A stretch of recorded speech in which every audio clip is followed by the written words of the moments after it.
नमस्कार, मैं आराधना आप सभी का स्वागत करती हूँ आपके अपने चैनल टारगेट हिंदी क्लासेस में। आज मैं आप लोगों के लिए लेकर आई हूँ डॉक्टर राम कुमार वर्मा जी के द्वारा रचित एकांकी दीपदान। दीपदान एक ऐसा उत्सव था जिसको कई राजा अपने राज्य में एक पर्व की तरह मनाते थे, जिसमें स्त्रियां व्रत पूजन करने के बाद नदी के बहते हुए पानी में दीपक को दान करती थी। इसी को दीपदान कहते हैं।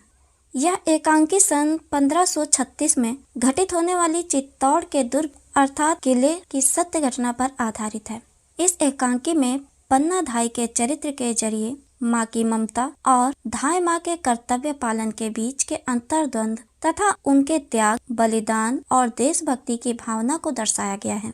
इस एकांकी में प्रमुख पात्र कुछ इस प्रकार हैं। चित्तौड़ के कुंवर उदय सिंह, उनका पालन पोषण करने वाली धाय माँ पन्ना धाय, वनवीर, सोना की रतबारी, शामली और पन्ना धाय का इकलौता पुत्र चंदन।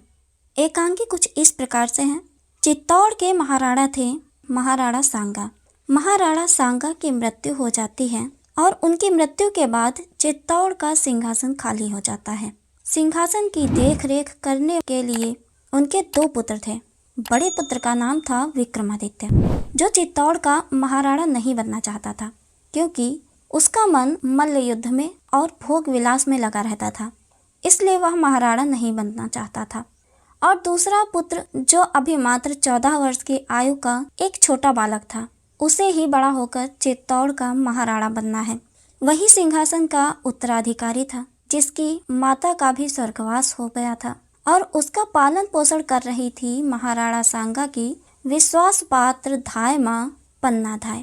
धाय माँ उसे कहते हैं जो दूसरे के बच्चों का पालन पोषण करती है, उनकी देखरेख करती है एक माँ की तरह। धाय माँ का भी एक पुत्र होता है चंदन, जो अभी कुंवर उदय सिंह की उम्र का ही होता है। वह उदय सिंह के साथ ही खेला करता है। उन दोनों में गहरी मित्रता है। चंदन बड़ा होकर एक वीर योद्धा बनकर चित्तौड़ की सेवा करना चाहता है। अब एकांकी में दूसरी तरफ के पात्रों के विषय में भी जान लेते हैं। महाराणा सांगा का भाई था पृथ्वीराज, जिसका स्वर्गवास हो गया था। उसका एक पुत्र था बनवीर। बनवीर एक लालची, क्रूर, विश्वासघाती और दुष्ट व्यक्ति था। उदय सिंह अभी छोटे हैं, इसलिए चित्तौड़ का महाराणा अभी बनवीर को बना दिया जाता है और सारे चित्तौड़ पर, वहां के सैनिकों, सामंतों और मंत्रियों पर भी बनवीर अपना अधिकार कर लेता है। सभी उसी के अनुसार कार्य करते हैं। जब तक उदय सिंह बड़े होकर महाराणा नहीं बनते, तब तक चित्तौड़ का शासन बनवीर ही संभालेगा। और बनवीर चाहता था कि वह विक्रमादित्य और उसके छोटे भाई उदय सिंह को मार दे, ताकि वह बिना किसी विघ्न के, बिना किसी अवरोध के निष्कंटक राज्य कर सके और वह हमेशा के लिए चित्तौड़ का महाराणा बने। यदि उसने उदय सिंह को अपने रास्ते से नहीं हटाया, अर्थात उसकी हत्या नहीं की, तो उदय सिंह बड़ा होकर महाराणा बनेगा। इसी अवरोध को समाप्त करने के लिए वह राजमहल में मयूर कुंड में दीपदान नामक उत्सव का आयोजन करता है, जिस उत्सव में वह नृत्य, संगीत और भोज का आयोजन भी करवाता है और नगर के सभी लोगों को इसमें आमंत्रित करता है, क्योंकि सभी उत्सव में व्यस्त रहेंगे और सभी का ध्यान उस उत्सव की तरफ रहे और वह इसी का लाभ उठाकर अपनी योजना को अंजाम दे सके, विक्रमादित्य और उदय सिंह को मार सके। एकांकी का आरंभ चित्तौड़ दुर्ग में उदय सिंह के कक्ष से होता है, जहां उदय सिंह पन्ना के पास दौड़ते हुए आता है और पन्ना से बार बार जिद करता है कि वह भी उसके साथ बाहर जाकर देखे, जहां अनेक स्त्रियां तुलजा भवानी की मूर्ति के सामने नृत्य कर रही थी। वह पन्ना से कहता है कि मुझे भी वह सब देखना है, नृत्य देखना है, दीपदान देखना है, बाहर हो रहे उत्सव को देखना है। पन्ना एक वीर, साहसी और बुद्धिमती स्त्री थी। वह जानती है कि उदय सिंह का इतनी रात में बाहर जाना किसी खतरे से कम नहीं, क्योंकि महल में उनके प्रति होने वाले षड्यंत्रों को वह भली भांति जानती है, जिनसे वह सदैव उदय सिंह की रक्षा करती है। उसे आज भी यह संदेह था, इसलिए वह न तो स्वयं जाती है और न ही कुंवर उदय सिंह को जाने देती है। वह बहुत जिद करता है, परंतु जब वह नहीं मानती तो उदय सिंह रूठ कर वहां से चले जाते हैं और बिना भोजन किए ही अपनी सैया पर सो जाते हैं। तभी वहाँ पन्नाधाय के पास सोना नाम की एक युवती आती है जो रावल रूप सिंह की पुत्री है और बनवीर के षड्यंत्र में शामिल भी है। सोना बहुत ही सुंदर है जो अपने नृत्य से उदय सिंह को मोहित करके उस उत्सव में ले जाने के लिए आती है, लेकिन पन्ना उसकी बातों में नहीं आती और उसको खूब डांटती है, उसे सुनाती भी है और वहाँ से वापस लौटा देती है।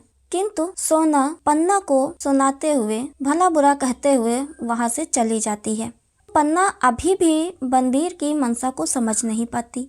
तभी पन्ना के पास दौड़ती हुई शामली आती है। शामली अंतःपुर की परिचालिका है। अंतःपुर की देख रेख वही करती है। अंतःपुर किसी भी महल का वह हिस्सा, वह भाग होता था जहाँ रानियां निवास करती थी। वहाँ राजा और उनके पुत्रों के अलावा कोई अन्य पुरुष प्रवेश नहीं कर सकता था।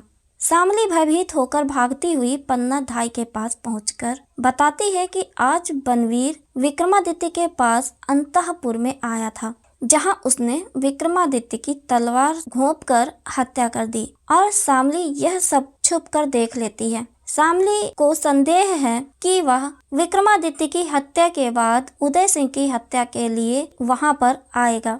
शामली राणा सांगा और उदय सिंह के प्रति अत्यंत उदार है। वह आगे कहती है कि बनवीर अपनी रक्त रंजित तलवार लेकर अब इसी ओर आ रहा है, कुंवर उदय सिंह की हत्या करने के लिए। धाय माँ, उदय सिंह की प्राणों की रक्षा करो, उन्हें बचा लो। यह सुनकर पन्नाधाय बहुत घबरा जाती है। वह अब यह नहीं समझ पाती कि किससे सहायता लें, क्या करें, क्योंकि सभी सैनिक अब बनवीर का ही कहना सुनते हैं, उसी के आदेश पर सभी कार्य करते हैं। उधर महल को बनवीर के सैनिकों ने चारों ओर से घेर लिया है, जिस कारण वह बाहर भी नहीं जा सकती। तभी वहां कीरत बारी आते हुए दिखाई देता है। कीरत बारी उस समय जूठे पत्तलों को उठाता था, इसलिए वह महल में कभी भी और कहीं भी आ जा सकता था। उसके पास बहुत बड़ा टोकरा था जिसमें वह पूरे महल के जूठे पत्तलों को उठाता है। कीरत बारी भी महाराणा सांगा और उनके पुत्र उदय सिंह के लिए वफादार है। वह उदय सिंह को अत्यंत प्रेम करता है। कीरत बारी को किसी ने नहीं रोका और न ही किसी ने उसकी तलाशी ली, क्योंकि उस पर किसी को कोई संदेह ही नहीं था। पन्नाधाय कीरत बारी से उदय सिंह को राजमहल के बाहर सुरक्षित निकालने के लिए कहती है। कीरत बारी भी कुंवर उदय सिंह के जूठे पत्तल उठाने के बहाने उनके कक्ष में प्रवेश करके कुंवर उदय सिंह को उठाकर अपने जूठे पत्तलों से भरे हुए टोकरे में छिपा लेता है और उन्हें लेकर महल के बाहर चला जाता है। पन्नाधाय उदय सिंह को कीरत के द्वारा दुर्ग के बाहर बेसिन नदी के किनारे शमशान तक पहुंचा देती है ताकि उसे बाद में सुरक्षित कुंभलगढ़ ले जा सके। लेकिन पन्ना जानती थी कि उदय सिंह को वहां न पाकर बनवीर पन्ना को भी जान से मार देगा, अतः उसने अपने पुत्र चंदन को उदय सिंह के स्थान पर उनकी सैया पर सुला देती है और तभी वहां रक्त रंजित नंगी तलवार लेकर बनवीर आ जाता है। वह पन्ना को जागीर देने का लालच देता है और उनके लिए मंदिर बनवाने को कहता है, किंतु पन्ना उसे मना कर देती है। पन्ना उसकी बातों में नहीं आती। वह उसे सभी प्रकार से रोकने का प्रयास करती है, उसे समझाती है, उसे धिक्कारती है, किंतु जब बनवीर नहीं मानता है तो पन्ना उससे युद्ध भी करती है। बनवीर उदय सिंह की सैया पर पहुंच जाता है। वहां उदय सिंह के स्थान पर सोते हुए चंदन को उदय सिंह समझकर उस पर अपनी तलवार से प्रहार करता है, जिस कारण उसकी मृत्यु हो जाती है, जिसे देखकर पन्नाधाय जोर से चीखकर वहीं मूर्छित होकर गिर जाती है। कमरे में मंद लौ से दीपक जलता रहता है। यह एकांकी यहीं पर समाप्त हो जाती है। मुझे उम्मीद है कि आप लोगों को यह वीडियो पसंद आया होगा और यदि चैनल को अभी तक सब्सक्राइब नहीं किया है तो सब्सक्राइब कर लें और बेल आइकन को भी प्रेस कर लें। फिर मिलते हैं एक नई कहानी के साथ एक नए वीडियो में। तब तक धन्यवाद।